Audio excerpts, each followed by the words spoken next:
Okay, I think we can start. Hello once again. My name is Alicia and I'm from marketing from FAMOC. And together with me, there's Tomasz. Tomasz is from pre-sales team. Hello. Hi, hello. And Tomasz will today will show us and tell us a little bit about all of the new features in our new version FAMOC Manage 5.19. From the agenda, he will tell us about all of the new features for Android and the changes in the server of FAMOC. And this webinar is being recorded, so you can find it later on our YouTube channel. Of course, you can ask us a question on the chat section, and we will answer all of them at the end. So, Tomasz, I think we can start. Okay. Thank you very much. Thank you very much, Alicia, for the introduction. So let's start with a little bit of theory. So first of all, what's changing for Android are some of the changes that are required by Google for Android system. So there are new requirements regarding privacy of the users, which we have to adapt to. So currently we are developing, we are focusing our development on that side to adjust ourselves to the privacy requirements required by Google. So one of the things is the permission for the FAMOC application, FAMOC-based agent, to access the external storage of the devices, which is used, for example, for some of the configurations, such as sending files, setting up a wallpaper, uploading some files on the device. So this is one of the things that we have to adjust the current trends and the requirements by Google. So this was one of the things that we are focusing on in that version of FAMOC. So in 5.19, we are adjusting to this requirements. Another new thing which was added in that version is control of the permission to access physical activity by the apps managed by FAMOC. It means that this is the thing that was added a couple of versions ago, 2 versions ago, if I remember correctly. So right now you can control the permissions granted for any application using FAMOC. I will show you that in the FAMOC console right now. So to do so, you have to go to the advanced section. Then in the policies, it doesn't matter which type of policy you choose.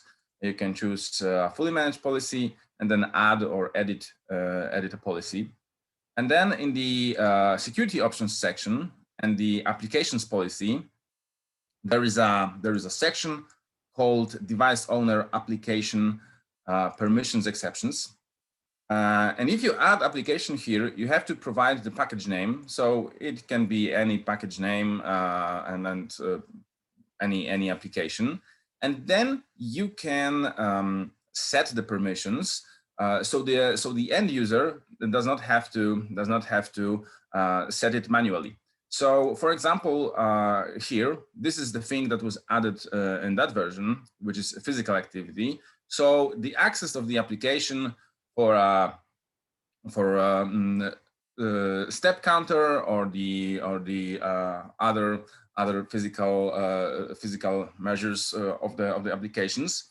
So, for example, you can set here as global. So it would be the global setting for all permissions, or you can leave it managed by the user, allow or deny, and you can set it for any app. And also this is physical activity, which is added right now, but also other permissions like calendar, camera, contacts, etc.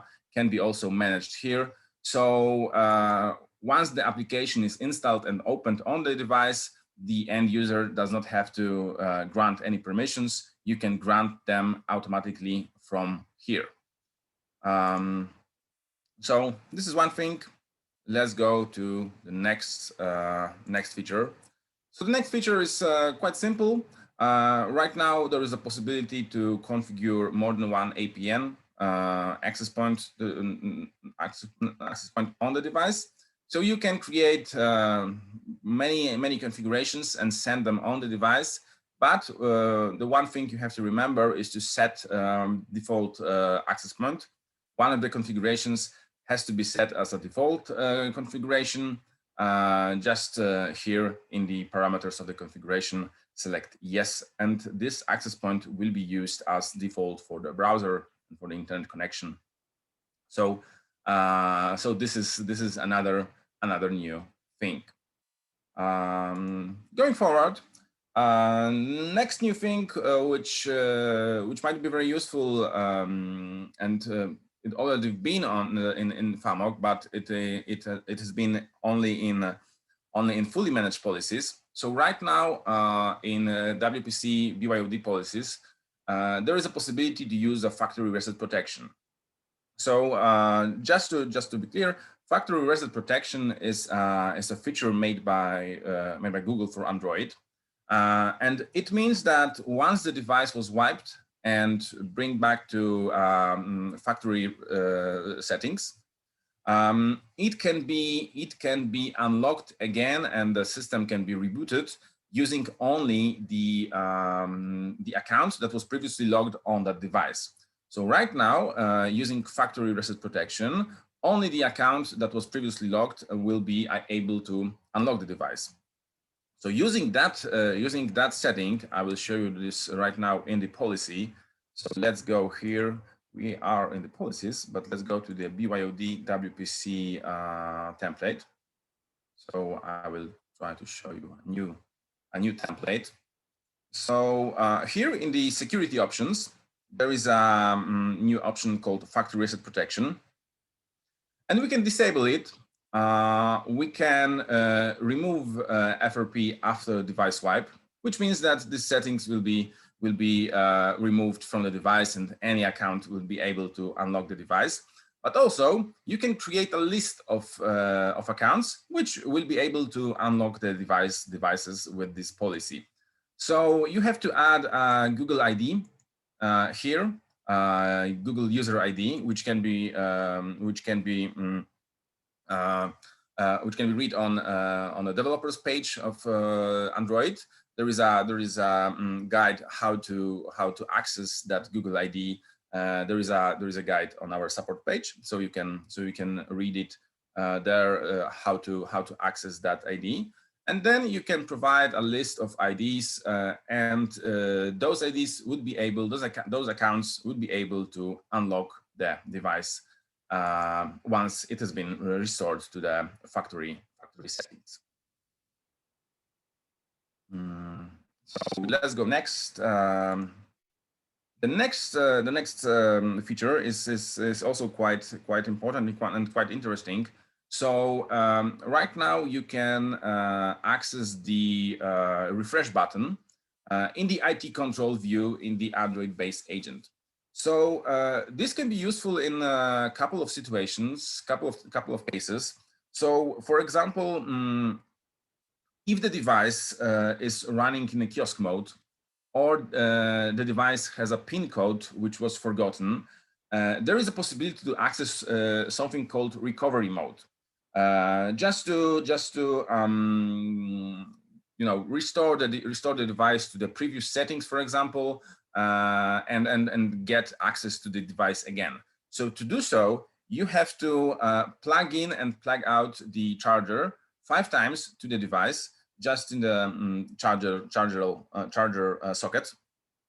So you have to do it 5 times, and then the recovery mode will be accessed on the device. So once the recovery mode is accessed, you can click the refresh button just to ping the device to force it to try to connect to the server, and for example, download new settings, new configurations. If the device is not responding, you can try that way to like I said, enforce the device to connect to the server, just to ping the server, so it receives new settings, new configuration, and it's another way to recover the device which was unable to use because of some reasons. These were the changes for Android system, but we also added some new features for our server and for our console.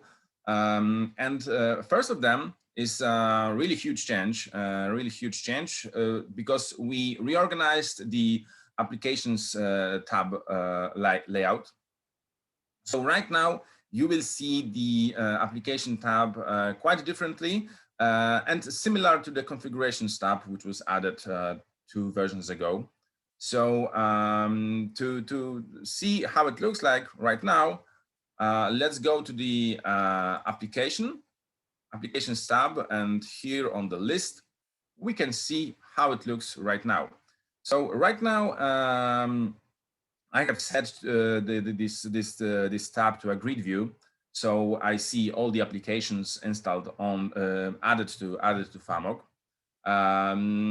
From here, I can when I hover over the icon of the application, I can select many applications, for example. But I can also go to the details of the application, and this will open a standard view of the details of the application, where I can see the source, the settings of the application, the description, screenshots, etc. But also I can select many applications using this button. Of course, I can also unselect you from here. There is a possibility to view bigger icons if you just prefer to see bigger icons. But also you can see a standard table view, which was a little bit adjusted as well. So here you see the icon, of course, the name, version, etc. But also you see the store type and the source of the application, and you can of course sort by most of that columns. One thing that was also changed is the action box. So if I select a couple of applications, let's select those applications. So here, using the 3 dots icon, I can access the action box, and as you can see, it is quite rearranged, and then it is presented in a form of a type of a wizard, which guides you through all the steps of the action that you are performing. So, for example, if I want to install the application, I select the device actions section, and here I click install application, click next, and then I will see all the compatible devices where the applications can be installed. Also, I can use, for example, the assignment section, select assign policies. I will try to show you that because it shows the best how the wizard looks like. So I click next. Here I have a list of all the policies.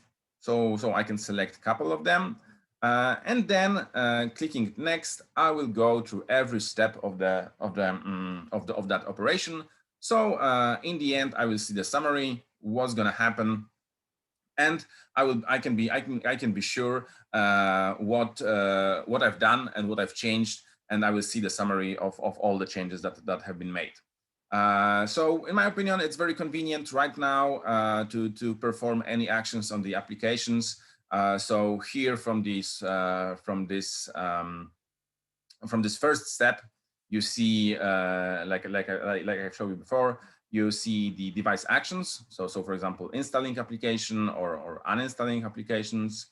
Also here you can assign to policies, set corporate store availability, for example, and some other settings. And here I can also set some settings for the application, for example, remove them from the system, set automatic installation or automatic upgrade. So here it is, the new layout and the new interface of the applications tab, which I think is very, very convenient right now to use, and it's much easier to perform any tasks on the applications in FAMOC. So let's go forward. We also added some interface improvement, just a little bit, just a simple small improvements, but I think that they are also can be very convenient for the user. So we've added a new column for the devices tab. Here we can see enrollment method. So we can see if the device was added, for example, in device owner using QR code, or from the startup page, or maybe using some of the bulk enrollment options such as Apple DP or Samsung KME. I can see all of that here. So I can, of course, sort using the enrollment method column. I can sort the devices using that. And I will see, and also I can filter all the devices by that column. So, for example, I can see all the devices, only the devices that have been added using Apple DP, for example. So this is a one new thing in the interface, and also.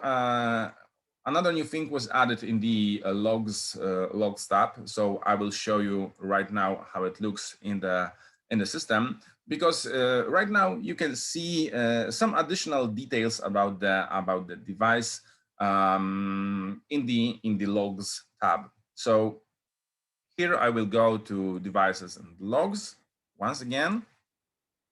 And here, as you can see on the list of all the operations that have been performed recently, you can see a device serial number, device unique ID, and device identifier. Of course, identifier is mostly IMEI number, is similar, but serial number is different, of course, because it's something different. So you can see that data in the logs tab, and of course you can customize this table view. So you can select which information about the device you wish to see in the logs tab. So you can, of course, remove or add just by dragging and dropping all this informations. So you can adjust the logs tab to your how you want to look, how you want it to look like. So you can adjust freely right now the logs tab. And another new thing, I think it's the last feature which I will be showing to you right now today. So we called it configurable consent to initiate remote access sessions. So until now, when you were initialing the remote access session, you needed the consent from the end user. So on the device, there was an information, there was a notification for the end user, and he or she had to click I consent to start the remote access session. So right now, you can select the default action for the remote access. So you go to the policy templates, of course. This is available in any policy, any type of policy. So once you select the enable remote access services, you will see another new option, remote access session initiation consent. So you can select manage by user. So this is the settings that have been before. So it doesn't change anything. You can set require on every connection, which means that on every time you will start the remote access session, there will be notification for the end user to confirm that he wants to start that session. And also you can set automatic connection, and then the remote access will be started immediately without the need to for the user to agree to start the session. So this is a huge change for remote access, for example. I think so. So it can be, I can find many cases to use that. But this is the last thing that I wanted to show you today. So yeah, that's the last feature for today. Of course, if you have any questions, please feel free to ask them, and we'll try to answer them today, right now. Thank you, Tomasz, for showing us these new features.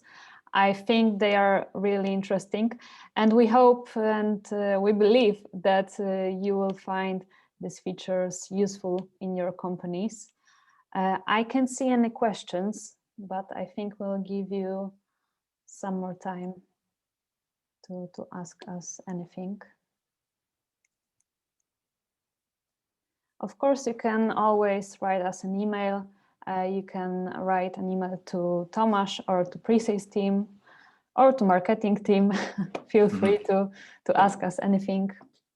Okay, I can see any questions, so I think all is clear. Thank you, Tomasz, once again, and thank you all of our attendees for being with us. And see you again soon. Have a nice day. Have a nice day. Bye. Bye.